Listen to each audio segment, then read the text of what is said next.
Hi friends. सबसे पहले तो आज मैं आपको मेरा इंट्रोडक्शन देना चाहती हूँ, जो कि मैंने मेरे फर्स्ट वीडियो में दिया ही नहीं था। मैंने मेरा MBBS साइन हॉस्पिटल से किया है, जिसको Lokmanya Tilak municipal medical college and general hospital कहा जाता है। और मेरा पोस्ट ग्रेजुएशन यानी कि DPM diploma in psychiatric medicine मैंने किया है शिवाजी हॉस्पिटल से, जिसे Rajiv Gandhi medical college and general Chhatrapati Shivaji general hospital कहा जाता है।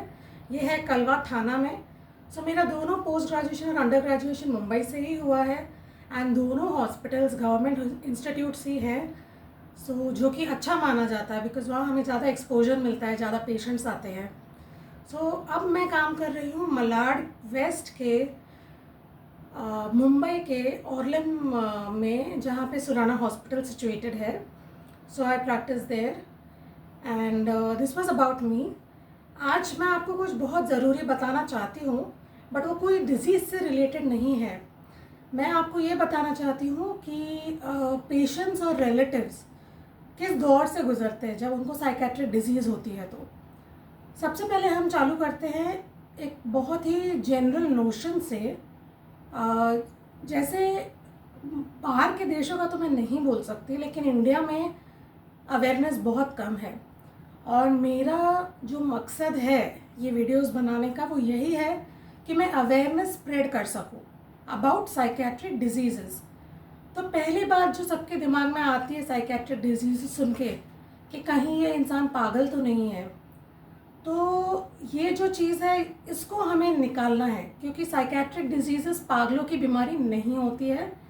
ये एक ब्रेन की बीमारी होती है, जिसमें केमिकल इम्बैलेंस के वजह से डिजीज़ होता है, और दवाई लेने से वो ठीक भी हो जाता है मोस्ट ऑफ द केसेस में। और let's move to patients and relatives. जैसे पेशेंट्स के लिए मैं आप लोगों को सबको बताना चाहूँगी कि it is a very tough time for patients, because आज के ज़माने में भी रिलेटिव्स एंड फ्रेंड्स सपोर्ट नहीं करते हैं। कई बार पेशेंट्स को दो चीज़ें होती है। अगर पेशेंट्स को इंसाइट होता है, यानी उन्हें पता है कि वो बीमार है, तो वो डॉक्टर के पास जाना चाहते हैं, वो बताना चाहते हैं कि हमें ऐसे लो फील हो रहा है, क्राइंग स्पेल्स हो रहे हैं, या फिर हमें शक हो रहा है दूसरों पे, जिससे शिज़ोफ्रेनिया की बीमारी होती है, या फिर हमें एंग्जाइटी है, घबराहट सी होती है। वो जानते हैं ये सब, और फिर वो डॉक्टर के पास जाना चाहते हैं, लेकिन कई बार रिलेटिव्स और फ्रेंड्स उनका सपोर्ट नहीं करते। तो ऐसे केस में मैं कहूँगी कि अगर आपका कोई एक फ्रेंड भी या कोई एक जानकार भी है जो आपके साथ जा सके, और या फिर नहीं भी जा सके, तो आप अकेले भी डॉक्टर के पास ज़रूर जाइए, क्योंकि ये ट्रीटेबल डिजीज़ है। आप इसे ट्रीट कर सकते हैं दवाइयाँ लेके। एंड जहाँ तक relatives and friends well wishers का जहाँ तक सवाल है, तो उसमें मैं कहूँगी कि प्लीज़ अपने पेशेंट को सपोर्ट कीजिए, because it is a very difficult phase. उन्हें खुद समझ में नहीं आ रहा होता कि उनके साथ क्या हो रहा है। और अगर उनको इंसाइट है, अगर उन्हें पता है उन्हें बीमारी है, और वो बोल रहे हैं आपको कि मुझे ये तकलीफ़ हो रही है, तो प्लीज़ उनको आप ऐसे मत बोलिए कि नहीं ये तो कुछ भी नहीं है, ये तो अपने आप ठीक हो जाएगा, ये कोई बीमारी नहीं होती। अगर थोड़ा भी डाउट है तो प्लीज़ साइकेट्रिस्ट के पास जाके अपना इवैल्यूएशन और डायग्नोसिस करवाइए।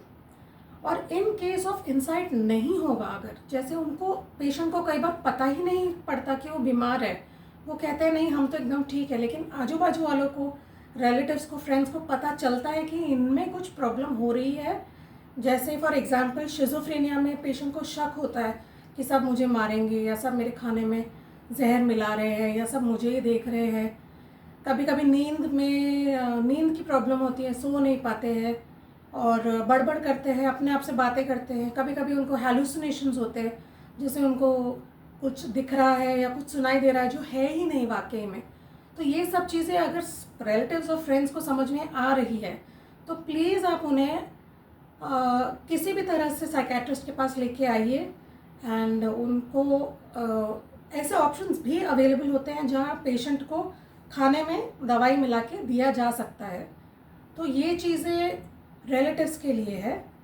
एंड फाइनली मैं यही कहूँगी कि ये सब वीडियोस जो मैं अवेयरनेस के लिए बना रही हूँ, तो आप प्लीज़ ये अवेयरनेस स्प्रेड कीजिए। ये वीडियोस को जितना शेयर कर सकते हैं, जितना सब्सक्राइब और लाइक कर सकते हैं, प्लीज़ कीजिए। एंड इंडिया में अवेयरनेस बहुत ही कम है और कई बार तो पेशेंट्स आने के बाद फॉलोअप के लिए नहीं आते।